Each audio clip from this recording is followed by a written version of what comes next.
Hi, everyone. Welcome to this conversation on politics of space and geography in Monyul, Arunachal Pradesh, with Dr. Swargajyoti Gohain. To introduce our speaker today, she is an associate professor of sociology and anthropology at Ashoka University, Haryana. She has a PhD in anthropology from Emory University, USA, and a bachelor's and master's in sociology from Delhi University. Dr. Gohain has held postdoctoral positions in the International Institute for Asian Studies, Leiden, Netherlands, and the Institute of Economic Growth, Delhi.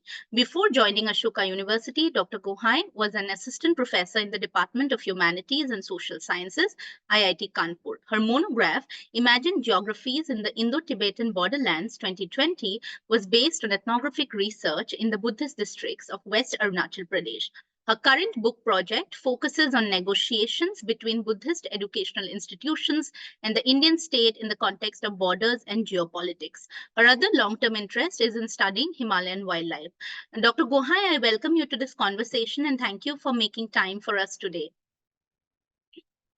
Thank you so much, Dr. Patgiri, and thank you so much to the Doing Sociology Forum for having me here. I'm really happy that I'm getting this chance to talk about my current research as well as the research that I've completed. So thank you. Welcome. Very excited to talk to you today because we're going to talk about Arunachal Pradesh, which we haven't had a chance to do so in doing sociology so far. So let me begin by asking you about why you decided to work in Monyul of Arunachal Pradesh and what is the specificity of this field site? I think my interest in Arunachal Pradesh began because of a trip that I had conducted in 2005 as a research intern in the Institute of Chinese Studies when I was working with Professor Patricia Oberoi. She was the director of the ISIS Institute at that time. And so she sent me on a survey to Arunachal Pradesh to do work on what people think about the reopening of, ancient border trade routes. And that's when I realized that I'd be very interested in working in Arunachal Pradesh, which is not far from Assam, and yet culturally it seems that it is different from the kind of Hindu caste society Assam that we grow up in. So that was my interest in Arunachal Pradesh, the origin of my interest in Arunachal Pradesh. And also, I think there are many institutional, structures that determine how we choose our field site. And although I started by saying that my location in a North American university, where the tradition has been to look at the other, was kind of part of this process of shaping my field site. Because in India, you see that many students who are registered in Indian universities, they chose to do what is known as native ethnography or insider ethnography. Because of many institutional structural constraints of lack of funds and access. And in the West, there are these study abroad programs, where, as undergraduate students are sent abroad to study, to know about cultures that are very different from their own. But in India, we do not have those resources. In the global south, we do not have those resources. So that's one of these institutional structures that's shaped native ethnography in this subcontinent. But I feel that there are all these various factors. One doesn't really know how one's field site gets chosen, but all these, there is this overdetermination of factors that lead to one's field site being chosen. So Arunachal Pradesh, I am now I call it my fieldwork home. I have used this, word fieldwork home in some other writing. So it's like when you start and you continue doing fieldwork in a particular location, it becomes almost like your, second home. So I consider Arunachal Pradesh my fieldwork home now. So, Dr. Gohain, you were talking about your research and, could you also talk about your position as a researcher in the field, because you were studying Arunachal? And then, of course, when you talk about the field, could you take us through the methods that you have used in your research? Yeah, thanks, Dr. Dungdung, for that question. I think our subjectivity always influences our fieldwork and how the fieldwork pans out. If you're a woman researcher, if you're a male researcher, if you are a researcher based in a particular country or national framework from a particular class. So that always shapes the kind of responses that you get in the field. And in the field, I always felt, like an insider outsider. In my previous answer, I spoke about how, people do insider ethnography. And I also felt that despite being SME studying Arunachal Pradesh, I also felt like an insider at some point because we are all from Northeast India. But then I was also an outsider in some respects because culturally it was a different region. It was a Buddhist region, and the language spoken was different. I did try to learn Tibetan, but then my Tibetan was very basic, so I could not have full conversations in Tibetan. But despite all that, because of these histories of hill and plain interaction that was obliterated somewhat in colonial histories, colonial archives, this hill plain connections, people did recognize that as an Assamese and an Ahom from the Assamese community, we had these trade connections and people remembered those trade narratives. And so that kind of, also shaped people's acceptance in a way towards me. But as a woman researcher, again, there were some gendered access because I could never feel comfortable in the militarized, highly masculine military settlements, in which I then avoided. So there were some of these, constraints. And regarding the methods, I think I was very much a conventional ethnographer.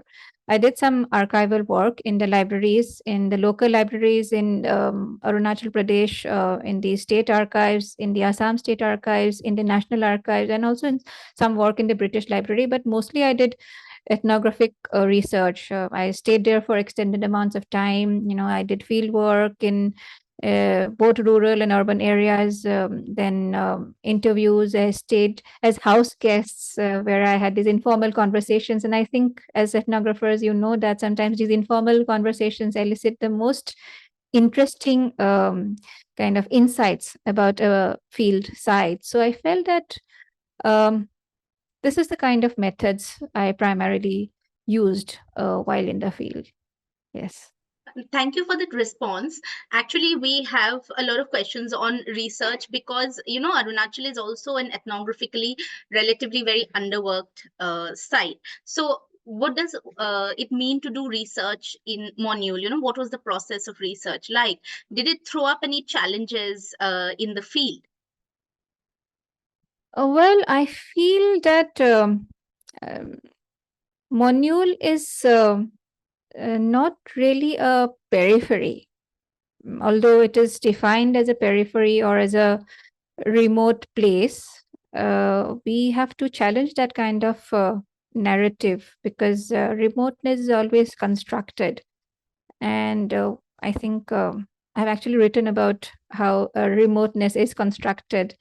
But that apart, I feel that ethnography is about, grounded research. And I use grounded theory or grounded research, not in the way that it is sometimes used in sociology.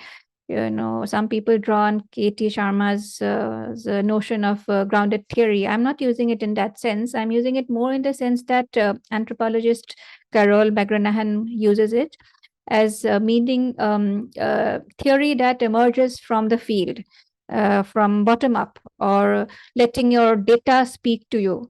So we do have some kind of preliminary theoretical framework that we start with. So I also, like any other, beginning scholar, I also read up a lot on border studies and state, on ethnic identity, and I tried to read up a lot of, comparative stuff on Tibet, Bhutan, all those things. But it's only when you're in the field that you realize what theoretical framework is going to help you. So that was something that I felt one has to be aware of in any field site, not just Monyul.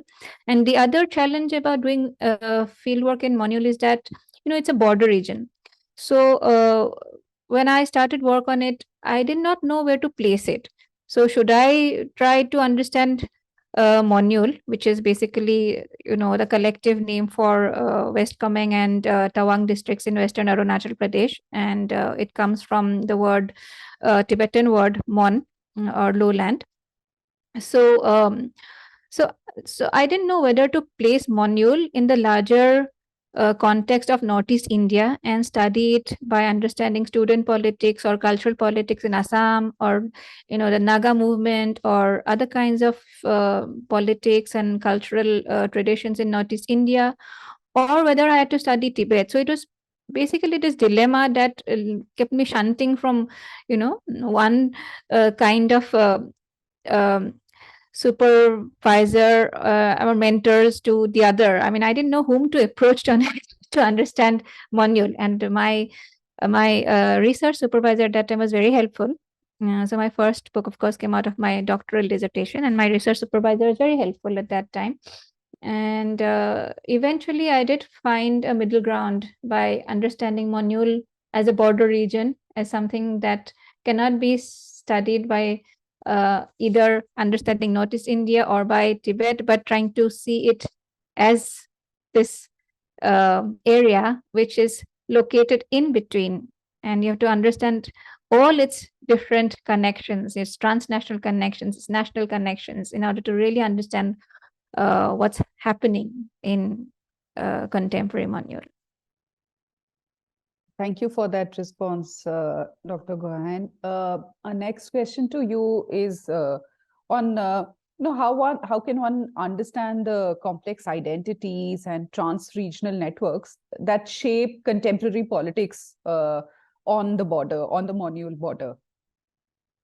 Yeah. So yeah, again, this is related to the previous answer, because again, I if one uses a very strictly kind of what is known as methodological nationalism, that means using only the nation state as your starting point of analysis, then one enters a very prohibitive kind of a challenge. One cannot overcome this challenge. So in order to study a place like Monyul, and to see it as not being influenced by so-called local factors only, but its history, its contemporary politics being shaped by its transnational history, the fact that it is embedded in all these trans local connections, that is a very important kind of lens that we have to use to study any region, not just Monyul, but particularly a border region like Monyul, because of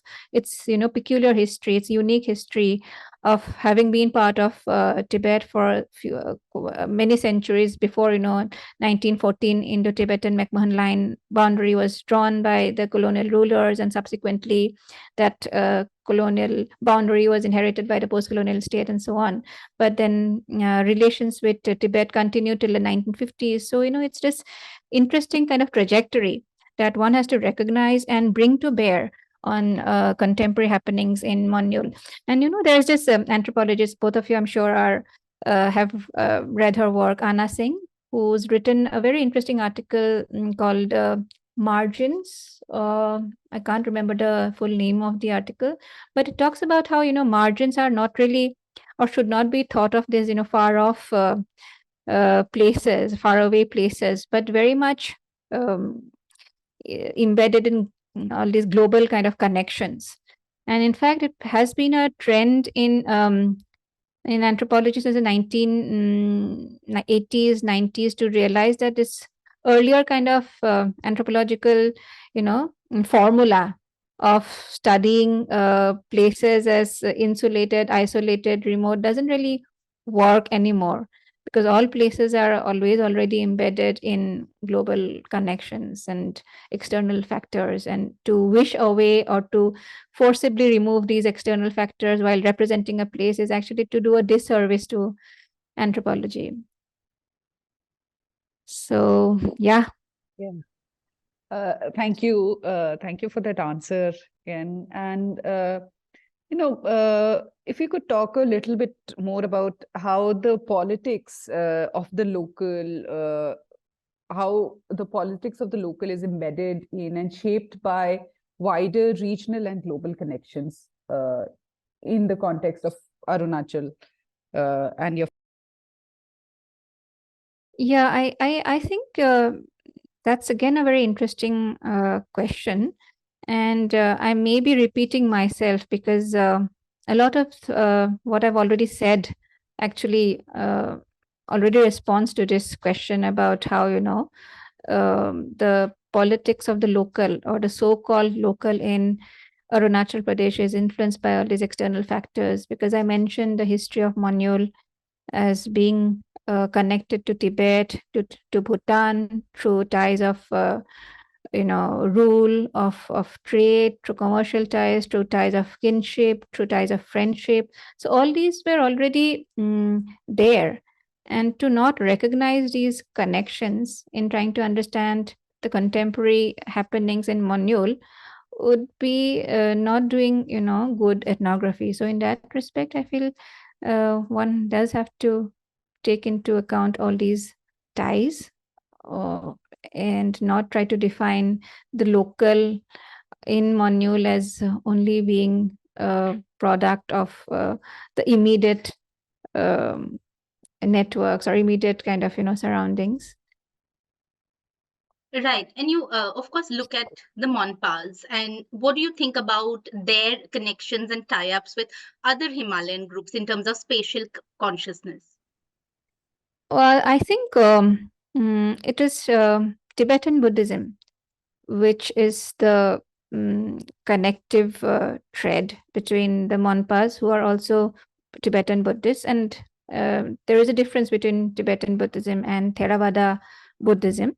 And in fact, Buddhism itself is not homogeneous, because the word Buddhism was actually a European, a Western invention, a coinage, to refer to basically very disparate traditions across the world.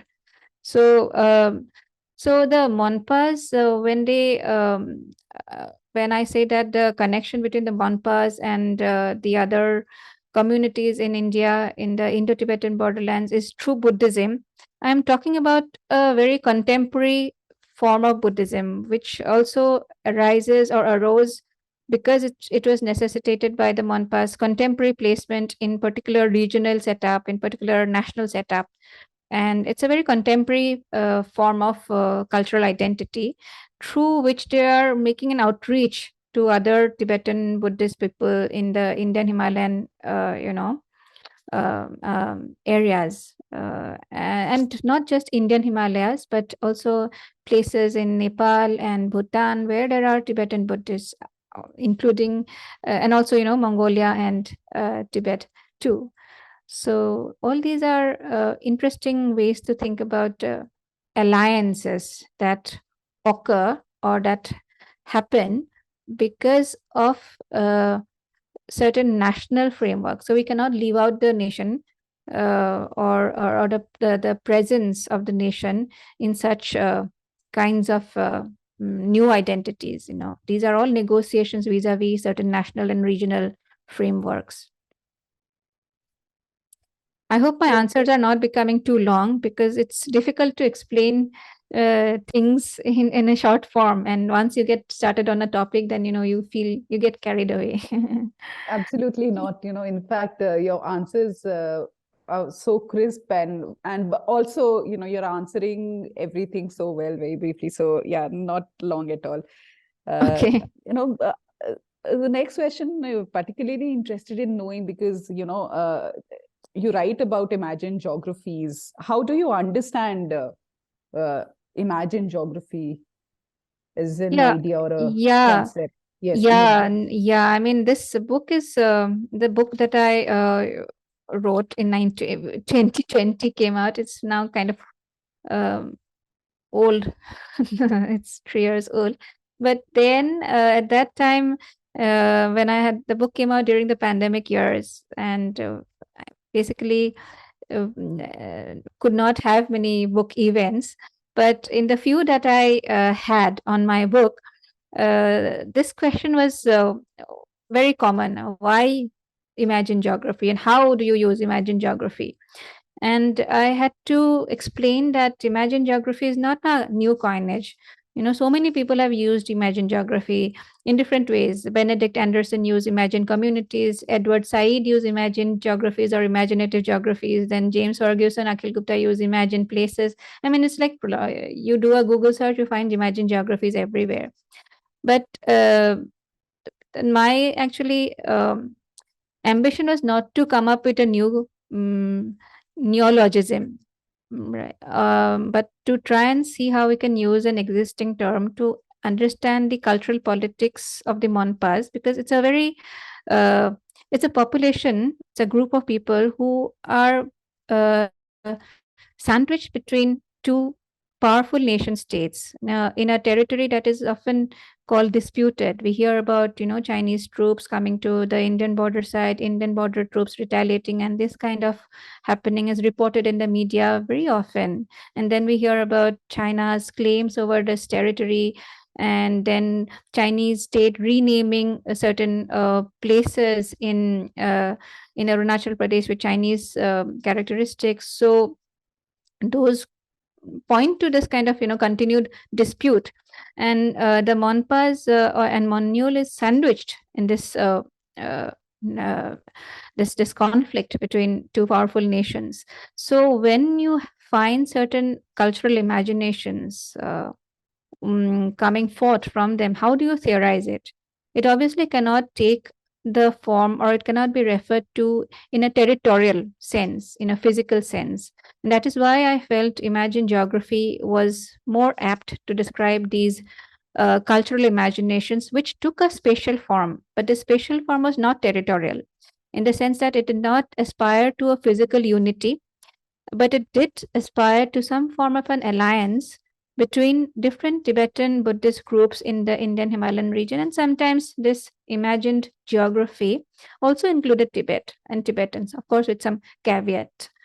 Because of this checkered kind of history with Tibet, Tibetans being former rulers, and then now they're some of them are refugees in India. So there were different times in which at which the Tibetans had either to be accommodated, or sometimes they had to be kept at a distance.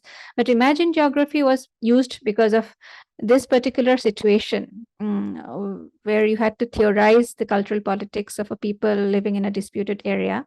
And it is basically, for me, it refers to an imagination that is about a Tibetan Buddhist geography, that speaks to a Tibetan Buddhist geography. It is preferred by monks, supported by people who believe in a Buddhist kind of imaginary. And it is a geographical imagination that's not a standalone. So it competes with other kinds of geographical imaginations that the Monpas may have. They will have other kinds of geographical imagination stemming from their regional loyalties to Arunachal Pradesh, stemming from their national identification via vis-a-vis India, stemming from other kinds of geographical imaginations. And Himalayan imagined geography is one such geographical imagination. So it's not like displacing the others. They're existing simultaneously, and they resurface at different moments depending on when and how that identification is being made. And one more thing about the Himalayan geography, which I think is very pertinent, is that it is about re-territorialization. So if we think about the borders that were formed in India, mostly during colonial times and spilled over in the post-colonial times, whether it's the western border or the eastern borders, we see that there were many dislocations and divisions that happened. Formerly communities who were formerly in the same place, ethnic communities of similar ethnic communities, or even families were sometimes divided by the border. So this is a form of deterritorialization, if one may put it.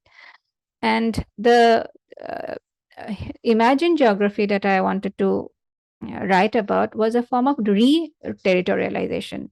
And again, reterritorialization, as has been defined by scholars, is not the same as going back or reproducing an earlier kind of a spatial imagination. It's a reinvention. It's a reinvention. So deterritorialization followed by reterritorialization, but reterritorialization is not an older geography. It's a reinvention of an older geography. Right. Dr. Gohain, last question. Would you sort of say that your work relates to the larger scholarship on borders and borderlands?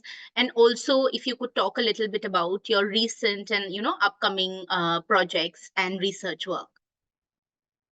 Yes, I do think my work is about the larger field of border studies.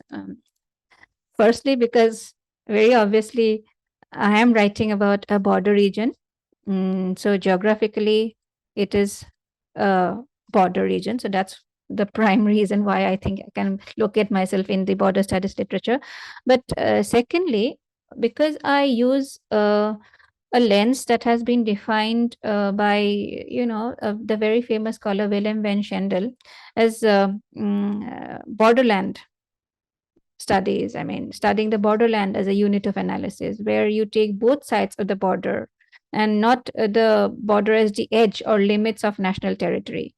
So, if one were to take a region as the limits of national territory, then one were to understand the local in a very different way. But if one were to understand a border region as, as we have been talking about, as being influenced by these global connections, by this historical ties, and its contemporary also being shaped by its history and by its present and transnational relations and connections, then we can no longer understand any region which is located at the border only through a methodological nationalism as it is. So in that sense, yes, my work is very much in the border studies framework. And my present and research, yeah, I'm really very happy to talk about that, because I was talking about reterritorialization some while ago, and I felt that part needed some more exploration and examination. And so my one of my current projects actually is trying to continue that uh, understanding of reterritorialization, because I am trying to understand what happens when a Buddhist community, marginalized Buddhist community in India, uh, when they try to form alliances, what is the shape of this alliance? So it is a spatial imagination, but what kind of spatial imagination is it? So what could be the nodes in a new kind of in alliance that is shaped by national frameworks? So I had referred to this briefly in my previous work, and I'm kind of taking it further in my present work, where I'm looking at universities, Buddhist universities, associations or associational networks like Buddhist associations and non-governmental organizations, which become the nodes for a spatial network. And it's a spatial network which is not always there. So you, in the sense that it's not like a territorial state, but they are still physical. They have a physical location, they have a physical presence, and they act as nodes in the network of a reterritorialized imagination among the Himalayan Buddhist population. So that's one project. But the other project that I am very, interested in also talking about is animal studies. One of my pet projects. So there's this, pet project, because I think I've always been reading animal studies on the sly. I'm really interested in exploring Himalayan wildlife, and have written about the yak and some other Himalayan, species. And I feel that uh, that's something parallel going on uh, in my present research. And actually, I think one question that you asked about ethnography, about the challenge of ethnography, I would like to add that doing ethnography is challenging, not just because of the fieldwork. Of course, fieldwork is challenging, to go and make familiar, even if you are native to the region, if it's very difficult to do field work because of various challenges, and to the extent that sometimes people just give up that a particular field work and field site and go and work something somewhere else. But the other challenge of ethnographic research is the writing itself, because the writing is always, I feel, a two-step process.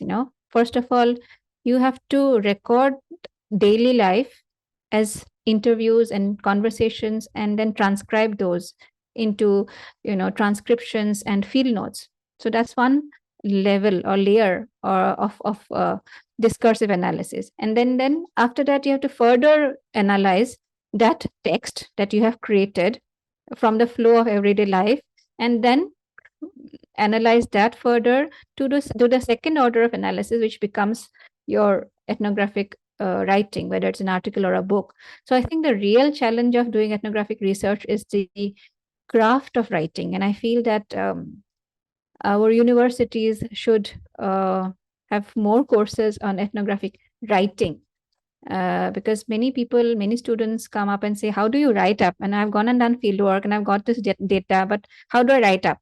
So that, I feel, is really a very challenging part of ethnographic research. Thank you, Dr. Gohain.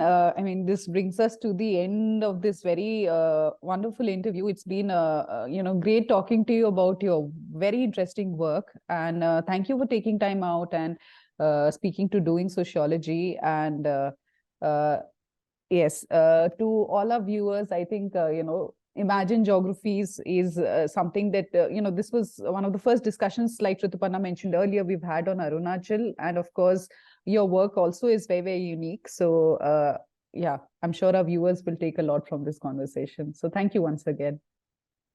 Thank you very much, Dr. Patgiri and Dr. Dungdung, for initiating this interview. And I'm also always happy to talk about Arunachal Pradesh. So thank you for this opportunity.